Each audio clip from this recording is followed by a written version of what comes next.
A biblical perspective on life, culture and current events. This is 2020 on Vision. Well, we like to check in with the Australian Christian Lobby on a Monday and, on the week's political agenda ahead. Jacob Hill is the ACL State Director in Western Australia joining us today. Hey, Jacob, a special welcome back to 2020. Oh, thrilled to be here, Neil. Thanks for having me. Jacob, you're working on some issues there in WA, challenges like some storms that are brewing on the horizon in WA around religious freedom. Give us an insight into what's going on there in those developments. Well, we've had a new government in place. When I say new, a newly elected government in place since early this year, and it was the Labor government, the incumbent Labor government that was reinstated. And what's come out in the West Australian newspaper just recently is the Attorney General, Tony Booty, has promised that before the end of the year, they are going to bring reforms to the Equal Opportunities Act and a ban on conversion therapy to Parliament. And these are potentially, these very much potentially affect faith-based organisations such as churches and Christian schools. In actual fact, let's, spend a few minutes just unpacking this a little, because you've got some experience in this area too. But it's interesting, some people might be saying, well, other states have already got these conversion therapy laws in place where they're already criminalising Christian leaders and parents. WA doesn't have those laws in place yet because there's been this move in the WA government to endeavour to balance the LGBTQIA issues around the freedom of belief and expression. And, we know that's a really difficult one to actually balance, but this has been it, hasn't it? There's no laws in WA yet, but what you're saying is before the end of the year, the Attorney General wants to actually bring those laws into WA. That's what he said, yeah. Yeah, and we know that from the previous term that they were, that was on their agenda. We think that a lot of it was held off on, hoping that the previous federal government, obviously the same one was elected in, but the previous would have put some of the stuff in federally, which would have made the need for state law redundant. And now it looks like they're preparing to go alone. Okay, because there still remains a Labor government in power federally. That's why the state government there is pushing ahead. Hey, what do you know about the things that really caused WA to put these things on pause? There was a scandal, wasn't there, in WA? Controversial. There was controversy around an inquiry into what was called the Esther Foundation back in 2022, and a Christian-linked rehab facility. I think they were government-funded, but accused of all sorts of practices, which has sort of given some credence to the idea that, these things need to be regulated. Is that something that in your thinking? That's an example of as what can be deemed as conversion therapy. So that's a particular situation. They had actually done a fair bit of good work. They did have they weren't government funded in the sense that they also had other funding around, like private funding and fundraising. But where they broke down was particularly around same-sex attraction, where women that were going into the program wanting help with same-sex attraction or gender confusion, and this particular ministry, their approaches were basically, they were complained about, and when it was audited, there was some pretty big holes in their processes, which was enough to get them closed down. And to me, the whole process was not on both sides was was terrible. To the point where the CEO of Esther wasn't able to testify, things like that, where she wasn't allowed to. She was gagged. So it was the whole thing was a bit of a schmozzle, I think is the official term, but but it was a good example of how not to do things. Sounds like there were weaknesses on every side there. When you've got people who come to you for help because they have an unwanted same-sex attraction, that in itself is an issue as to whether someone wants to get some help from a Christian organisation. That's a whole issue on its own, isn't it? Because if people are seeking you out, surely you respond in a way that is Christian and certain levels of prayer. But I think it sort of, and I don't get us into deeper water here, but the thought that those levels of prayer were resulting in some accusations of abusive practices, and I read some section there about the idea of anti-gay exorcisms, these sorts of things. We're in the deep end here, but any thoughts on that? Because yes, obviously certain regulations around governance are going to be important in those things, aren't they? Yeah. So I think what a lot of it will come down to is, like, you can go to a clairvoyant right now. They'll read your cards, do whatever you like, and speak to your dead auntie and introduce whatever spirits are going on. So I think and they will. So that's something that's quite accepted across, even in this very secular Western culture we live in. Where the problem was, from my understanding of the Esther situation, was what the essential thing was. The messaging came from trying to exercise a particular trait. Say what that was essentially saying was there's something wrong with you. And the breakdown here is the LGBT movement want to separate. They say that there is nothing wrong with you. That doesn't mean anything's wrong with you. While the Christian belief is design is man was made for woman, like scripturally. So there's a just incongruency there. And so the actual breakdown is one group believe that's not part of your design, and the other group believe that is part of your makeup, and there's nothing to be fixed. So essentially, that's the problem.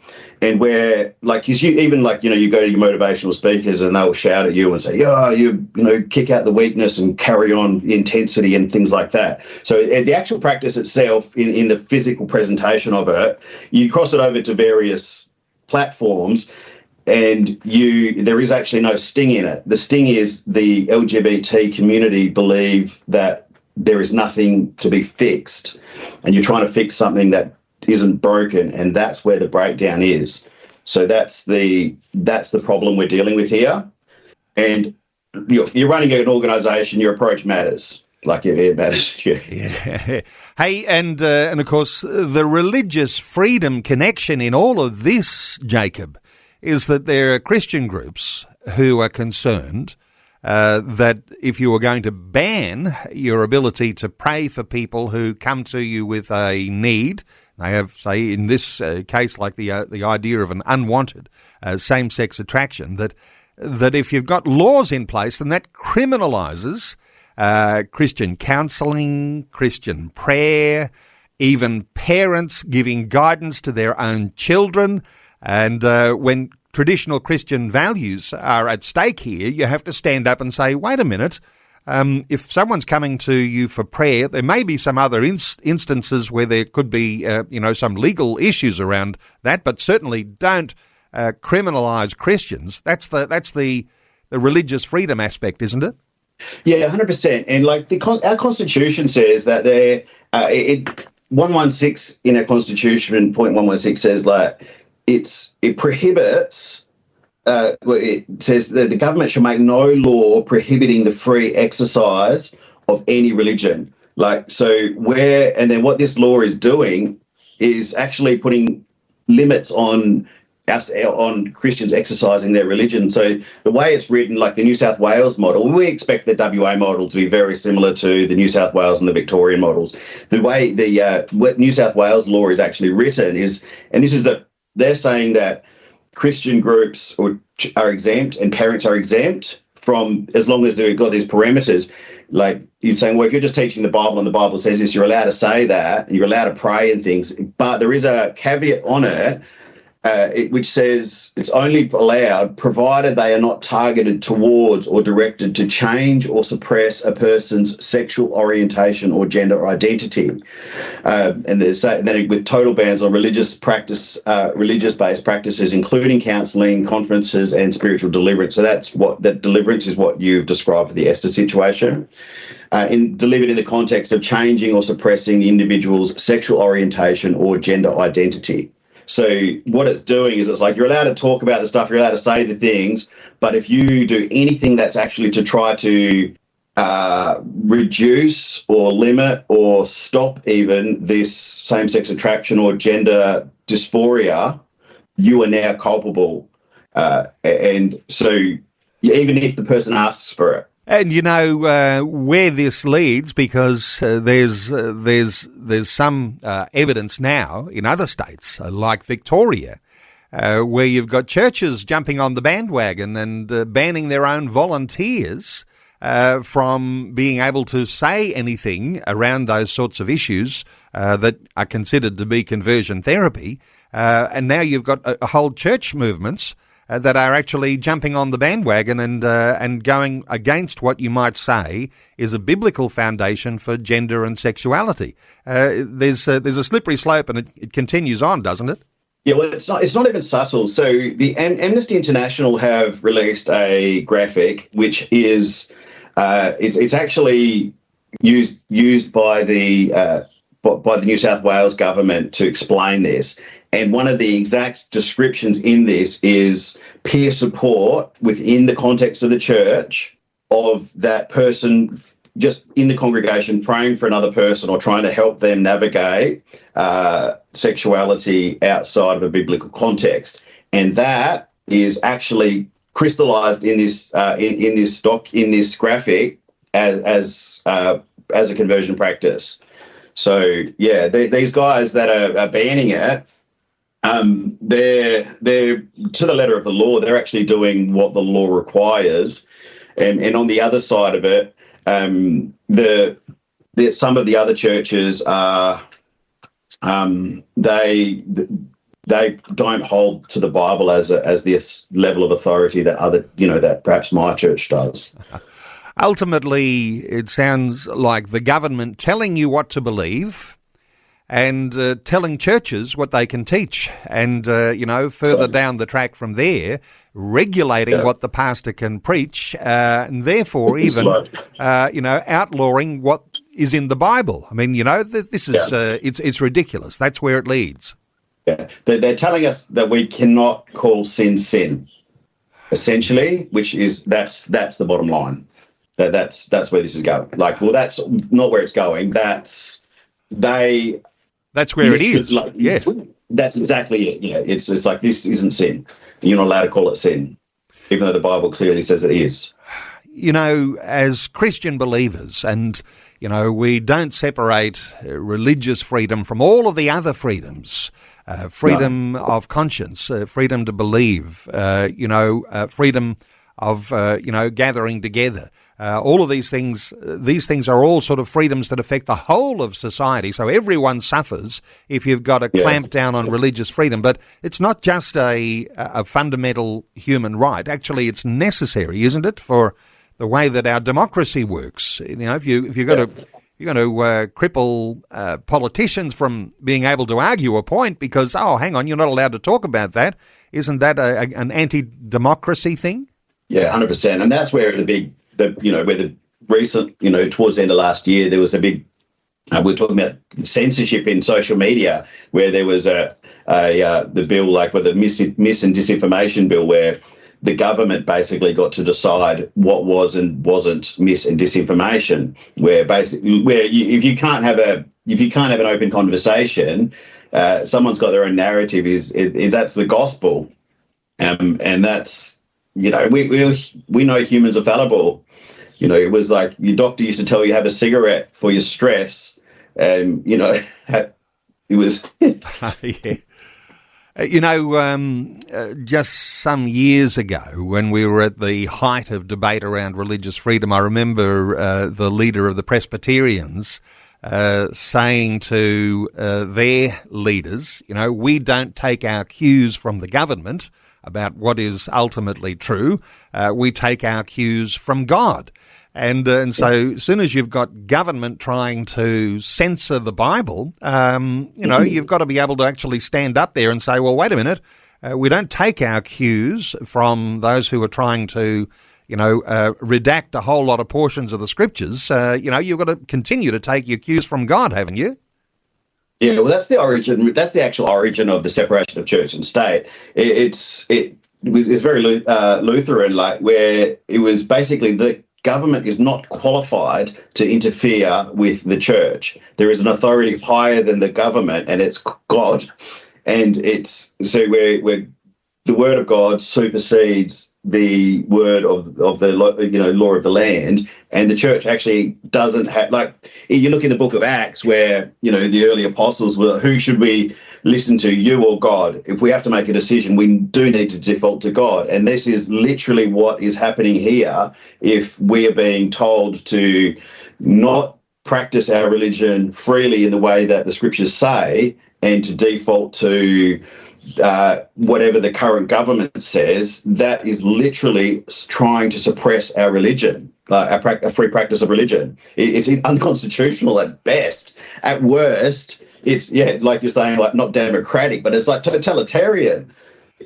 Okay. You know what? And this is the interesting thing, isn't it? That in a number of states where they already have these conversion practice laws, I often say, Jacob, the Christians are the only ones who are going into bat for the LGBTQIA plus community, because doctors are not allowed to tell them the truth.